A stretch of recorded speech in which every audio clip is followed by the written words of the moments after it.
मध्य प्रदेश।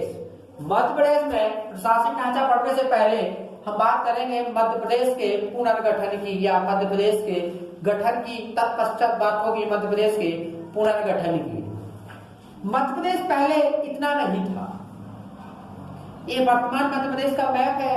आपके पास मध्य प्रदेश में छत्तीसगढ़ राज्य दिख रहा होगा, यह मध्य प्रदेश का ही हिस्सा था। ठीक है। मध्य प्रदेश के नीचे यहाँ महाराष्ट्र होगा, आपको दिखाई दे रहा होगा, महाराष्ट्र का एरिया होगा। यहाँ की कुछ तहसीलें होंगी जो महाराष्ट्र मध्य प्रदेश में ही आती थी। ठीक है। इसको हम डिवाइड करते हैं कुछ इस तरीके से, देख लीजिए।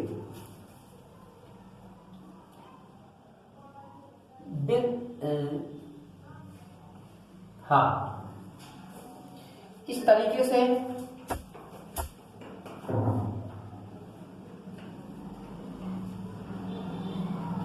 Part A, part B, part सी।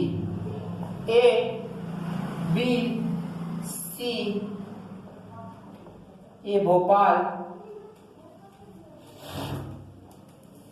पहले मध्य प्रदेश ऐसा मध्य प्रदेश नहीं था। जो एरिया था इस तरीके से 3 भागों में डिवाइड था। ये विदर्भ एवं बरार का क्षेत्र कहलाता था, ये विंध्य का क्षेत्र कहलाता था। विदर्भ एवं बरार, बरार विंध्य क्षेत्र, और यह मध्य भारत। यहाँ ग्वालियर होगा, यहाँ इंदौर होगा। ठीक है। इन 3 तरीके से मध्य प्रदेश बड़ा बटा हुआ था। इस क्षेत्र की अगर राजधानी की बात करें, भाग ए की, इसमें महाराष्ट्र की कुछ तहसीलें भी आएंगी जो अभी हमने दे दी है। महाराष्ट्र राज्य का गठन करेंगे तो कुछ नीचे का एरिया है वो भी इसमें आएगा। तो इसकी राजधानी थी नागपुर, वर्तमान महाराष्ट्र में है। नागपुर वर्तमान महाराष्ट्र राज्य में है, लेकिन इस पार्ट ए की राजधानी थी नागपुर। वहीं पार्ट सी की हम बात करें तो इसकी राजधानी थी रीवा, और पार्ट बी की 2 राजधानियां हुआ करती थी, ग्वालियर एवं इंदौर। इस तरीके से हमारा मध्य प्रदेश डिवाइड था। नीचे का भी क्षेत्र था, छत्तीसगढ़ वाला राज्य भी पूरा मध्य प्रदेश में था, और महाराष्ट्र का भी कुछ क्षेत्र, विदर्भ वाला क्षेत्र मध्य प्रदेश में इंक्लूडेड था। ठीक है। यह बात है मध्य प्रदेश के पुनर्गठन, यानी कि 1 नवंबर 1956 से पहले की बात। 1 नवंबर 1956 को मध्य प्रदेश दिवस मनाते हैं, और उसी उपलक्ष्य में मनाते हैं कि उस दिन हमारे मध्य प्रदेश का गठन हुआ। ठीक है। पुरानी संरचना समझ आई कि मध्य प्रदेश हमारा पहले कैसे बटा हुआ था। 3 भागों में। भोपाल एक अलग राज्य था, लेकिन पार्ट सी का ही हिस्सा था। ठीक है। ये अलग है, ये अलग है, ये अलग है। भोपाल भी अलग था, लेकिन पार्ट सी में ही इंक्लूडेड था। ठीक है। अब जब देखा कि देश के अंदर भाषाई आधार पर राज्यों के बंटवारे होने लगे, और मैं बता देना चाहता हूं, भाषाई आधार पर बनने वाला भारत का सबसे पहला राज्य आंध्र प्रदेश था, जो 1953 में बना था। इस राज्य को भाषाई आधार पर बनाने के लिए एक प्रमुख क्रांतिकारी नेता हुए हैं श्री रामालू, पोट्टी श्री रामालू का नाम था। आंध्रा के थे। उन्होंने 24 दिन का आमरण अनशन किया, और अंततः उनकी मृत्यु हो गई। तब आंदोलन और तीव्र गति से बढ़ा। जब आंदोलन तीव्र गति से बढ़ा तो आंध्र प्रदेश को एक अलग राज्य का दर्जा दे दिया गया भाषाई आधार पर। इसलिए भाषाई आधार पर बनने वाला भारत का सर्वप्रथम राज्य आंध्र प्रदेश होगा। इसी तरीके से जब भाषाई आधार पर राज्य की बात होगी तो हर राज्य में अलग अलग भाषा के लोग रहते हैं। इन भाषाई आधार पर राज्यों के गठन के लिए उस समय के हमारे देश के प्रधानमंत्री पंडित जवाहरलाल नेहरू ने एक आयोग का गठन किया। जो प्रमुख आयोग था उसका नाम था फजल अली आयोग। उनके सहायक सदस्य थे हृदयनाथ कुंजरू और के.एन. पाणिक्कर जी। ठीक है। इस आयोग का गठन किया गया और इन्होंने अनुशंसा की कि भाषाई आधार पर राज्य बनाना कतई सही नहीं है, क्योंकि इतनी भाषाएं, हम बहुभाषी राज्य से हैं कि अगर हम भाषा के आधार पर राज्य बनाना चालू कर दें तो देश का विखंडन हो जाएगा। और भारत के संविधान में लिखा गया है कि भारत संघों का, वो राज्यों का एक संघ है, मतलब राज्यों को जोड़ के भारत बनाया जाएगा। अब हम संविधान की अवहेलना भी नहीं कर सकते हैं। भाषाई आधार पर जिले राज्य बनाने की बात चल रही थी देश के अंदर, ऐसे में देश के सामने विकट परिस्थिति आती है। तब एक और समिति का गठन होता है, JVBP, जवाहरलाल नेहरू, जे से जवाहरलाल नेहरू, बी से वल्लभ भाई पटेल और पी से पट्टाभी सीतारमैया, तीनों लोगों ने एक संशोधनी प्रस्तुत की कि भाषाई आधार पर राज्य बनाना भी कतई सही नहीं है, क्योंकि इतनी बहुभाषी राज्य में यदि राज्य बनाने बैठ जाएंगे तो इतने राज्य हो जाएंगे, उन्हें खुद भी पता नहीं होगा। क्योंकि आप मध्य प्रदेश में ही देखेंगे तो कितनी भाषाएं बोली जाती हैं। इस क्षेत्र में जाएंगे बुंदेली बोली जाती है, यहाँ जाएंगे मालवी बोली जाती है, थोड़ा सा नीचे जाएंगे निमाड़ मिल जाएगा, यहाँ जाएंगे बघेली मिल जाएगी, यहाँ जाएंगे छत्तीसगढ़ी मिल जाएगी, ऊपर के क्षेत्र में जाएंगे आपको ब्रज भाषा मिल जाएगी, यहाँ जाएंगे राजस्थानी भाषा मिल जाएगी। ऐसे तो मध्य प्रदेश को हम कई भागों में बांट चुके होते हैं अगर भाषा के आधार पर हम देश का विभाजन कर रहे हो। ठीक है, तो फिर उन्होंने अनुशंसा की कि अगर देश का विभाजन करना है और राज्यों का विभाजन करना है तो यहाँ की धार्मिक, सामाजिक, आर्थिक स्थिति के आधार पर ही देश का विभाजन करना होगा।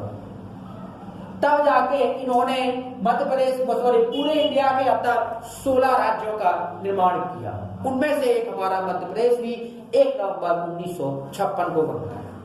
ठीक है, तो अब होगा मध्य प्रदेश का पुनर्गठन। अब गठन कैसे होगा इसमें आपको थोड़ा समझना होगा। हम कई क्षेत्र दूसरे राज्यों को देंगे और बहुत से क्षेत्र अपने राज्यों में भी देंगे। ठीक है, तब जाके ये मध्य प्रदेश और वर्तमान जो छत्तीसगढ़ का मैप आप देखेंगे वो सिर्फ इतना हमारे मध्य प्रदेश में बचेगा। ठीक है, तो इनको थोड़ा सा लिखना चाहे तो लिख लें।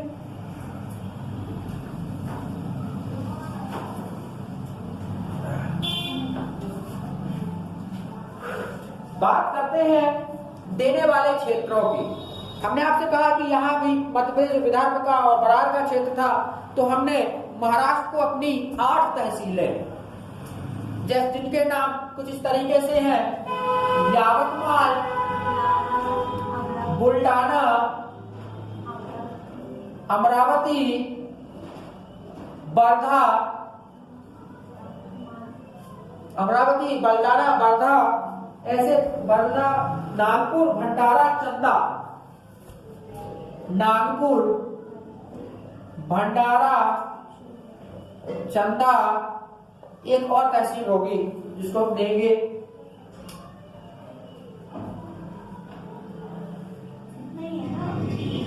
7 तहसीलें हमने, जो हमारे विदर्भ और बरार का क्षेत्र था। एक कोई छूट रही है, नया भी आ रही, ठीक है, हाँ अकोला। यह 8 तहसीलें हम अपने विदर्भ और बरार के क्षेत्र का जो था वो महाराष्ट्र को दे देते हैं। मध्य प्रदेश गठन कर रहे हैं क्योंकि ये जो 8 तहसीलें थी यहाँ पे मराठी ज्यादा थे, मराठी बोलने वालों की संख्या ज्यादा थी, तो हमने इन्हें मराठा क्षेत्र में दे दिया या महाराष्ट्र में दे दिया। उस टाइम पे महाराष्ट्र और गुजरात एक हुआ करते थे। ठीक है, उसको मराठवाड़ा कहा जाता था उस टाइम पे। भाई हमने देखा है मंदसौर जिले की भानपुरा तहसील के सुनील टप्पा को छोड़कर, मंदसौर जिले में एक भानपुरा तहसील है जो राजस्थान की हुआ करती थी प्रेजेंट उस कंडीशन में। ठीक है, भानपुरा यहाँ होगा कहीं पे, भानपुरा की एक सुनील टप्पा तहसील को छोड़ के पूरा मंदसौर में हम मिला देते हैं। और एक सिरोंज एक तहसील होगी, सिरोंज एक तहसील होगी, कोटा की तहसील है सिरोंज तहसील, इसे हम विदिशा जिले में जोड़ लेंगे। आप लोगों के पास लिखा नहीं होगा ये सारा डाटा, लिख लेना इनके पास है सारा डाटा, समझ लो थोड़ा सा भी। और विंध्य प्रदेश नामक पार्ट सी का जो मध्य प्रदेश में विलय कर दिया गया, और साथ ही साथ मैंने आपको बताया कि पार्ट सी भोपाल, ये जो भोपाल था इनके नवाब अपना अलग गायन गा रहे थे, ये पाकिस्तान में रहने की बात कर रहे थे, इनका अलग गायन था कि भैया तो पाकिस्तान में जाएंगे, हिंदुस्तान में नहीं रहना है।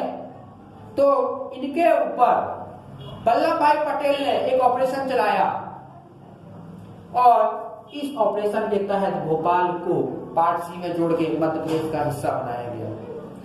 आपको पता होगा भोपाल जिला बना है कब? 1972 में।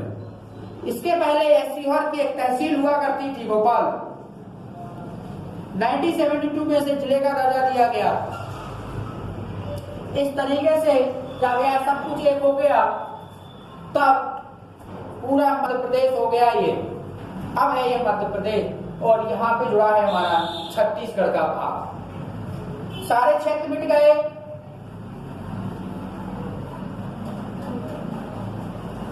अब बची सिर्फ राजधानी भोपाल और ये है हमारा मध्य प्रदेश। सब मिट गए। इनको हमने महाराष्ट्र को दे दिया। सुरेल डब्बा क्षेत्र को छोड़कर सब हमने राजस्थान को दे दिया। कोटा की एक तहसील यहाँ पे सिरोंज तहसील है, उसे आके हमने विदिशा में मिला लिया जो राजस्थान का क्षेत्र था। अब ये है हमारा मध्य प्रदेश और यहाँ लगा है छत्तीसगढ़ वाला एरिया, वो भी हमारे इस टाइम पे मध्य प्रदेश का हिस्सा। ये हमारे मध्य प्रदेश का गठन है और एक बार फिर हमने मध्य प्रदेश का पुनर्गठन किया 1 नवंबर 2000 को। 1 नवंबर 2000 को हमने मध्य प्रदेश से छत्तीसगढ़ राज्य को अलग किया। जब हमने मध्य प्रदेश से छत्तीसगढ़ राज्य को अलग किया तो हमारे मध्य प्रदेश में उस टाइम जिलों की संख्या 61 थी। छत्तीसगढ़ को हमने अलग किया तो हमारे यहाँ जिलों की संख्या 45 बची।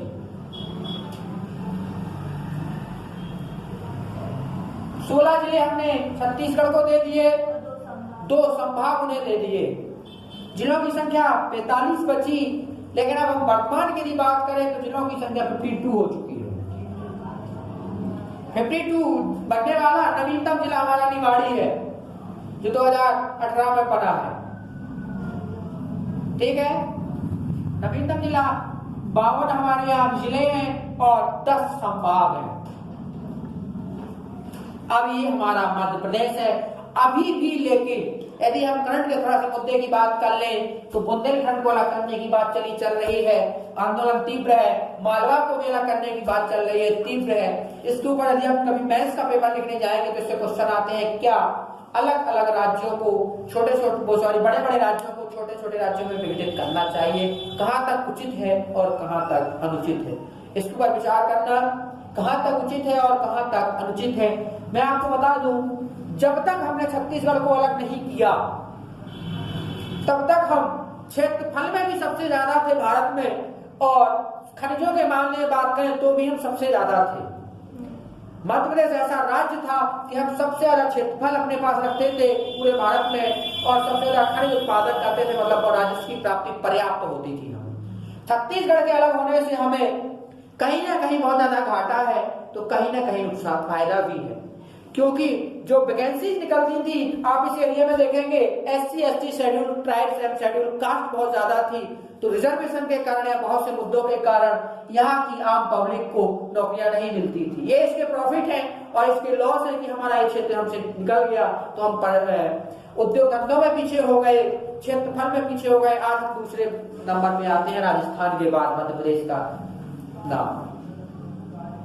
जब आप यूपीएससी या पीएससी लेवल पर तैयारी करेंगे, मैथ्स लिखने की कोशिश करेंगे, तब इस तरह के क्वेश्चन आपसे पूछे जाएंगे क्या राज्यों को छोटे छोटे भाग में डिवाइड करना उचित है, अगर उचित है तो कहां तक है और अनुचित है तो वो कहां तक है। इस तरह के क्वेश्चन आपको आगे देखने को मिलेंगे। तो आपको ये चीजें समझ आई। अभी तक जो आपने एमपी का पुनर्गठन पढ़ा,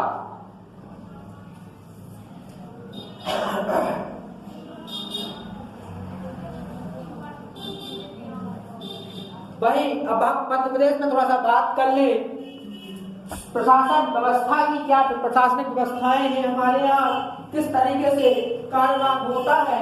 तो हमारे यहाँ हम 10 संभागों में मध्य प्रदेश को बांटे हैं और 10 संभागों में बांटे हैं तो हर संभाग में एक डिविजनल कमिश्नर होगा, क्योंकि संभाग को इंग्लिश में डिवीजन कहा जाता है। ठीक है, तो एक संभाग में एक डिविजनल कमिश्नर होता है जो एक IAS रैंक का अधिकारी होता है। ठीक है, तो सबसे बड़ा अधिकारी जिन संभाग में बात करें तो होता है डिविजनल कमिश्नर लिख ले संभागीय, हिंदी में कहते हैं उसको संभागीय आयोग। संभागीय आयोग। डिविजनल कमिश्नर, डीसी मतलब डिस्ट्रिक्ट कलेक्टर मत लिख लेना, डिविजनल कमिश्नर, डीआई नहीं लिखना, तो डिविजनल कमिश्नर होता है जो संभाग को कार्यान्वित करता है। इसके नीचे होता है भूलेख बंदोबस्त।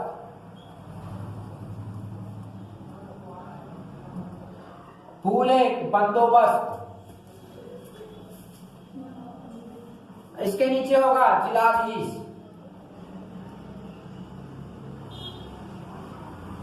जिलाधीश।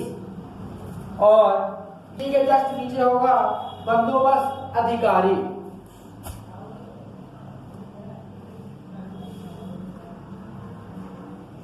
ये जो 4 अधिकारी होते हैं यह आईएएस कैडर से होते हैं।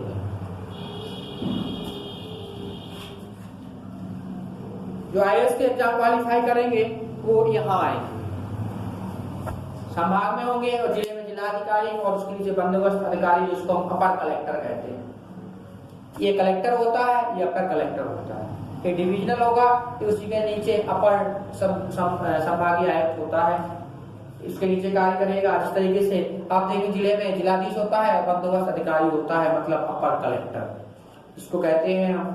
अब हम इसके बात करते हैं, बात संभाग की हो गई, जिलों की हो गई, तो अब हम देखते हैं विकास खंडों में डिवाइड किया गया है मध्य प्रदेश को। हमारा विकास खंड आपने देखा होगा,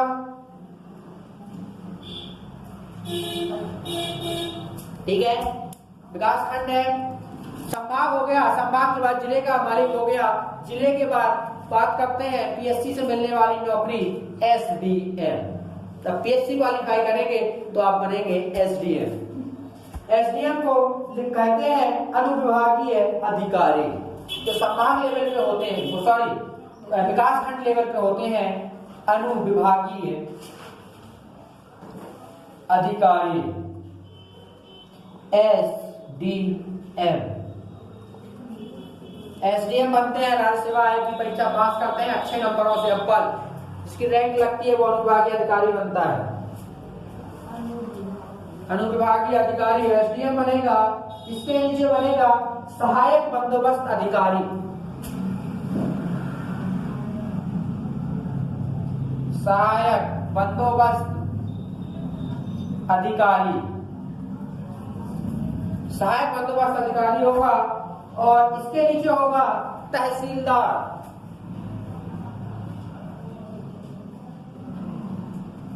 इसके नीचे तहसीलदार होता है, तहसीलदार के नीचे अधीक्षक भू अभिलेख होता है।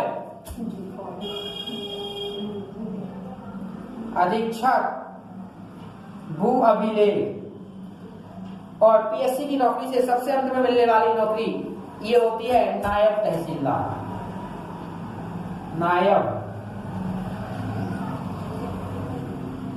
अगर आपने पीएससी पास वर्ष की है, आपकी रैंक नहीं लग पा रही है, तो आपको अंत में ये नौकरी मिल जाएगी नायब तहसीलदार। मिल जाएगी, इसके पास होना होता है। इसके नीचे आती है सहायक अधीक्षक भू अभिलेख। सहायक अधीक्षक भू अभिलेख। नायब तहसीलदार के बाद होता है भू अभिलेख अधिकारी। इसके बाद होता है राजस्व निरीक्षक।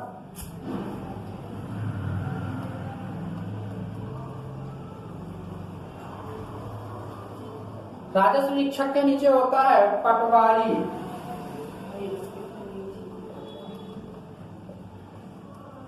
पटवारी से नीचे होता है ग्राम कोखार। ग्राम कोखार या ग्राम सेक्रेटरी जिनको कहा जाता है। ये क्या है? ग्राम कोखार।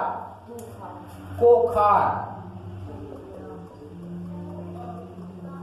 ग्राम कोखार या गांव में जो सेक्रेटरी होते हैं। इस तरीके से हमारा प्रशासनिक वो है।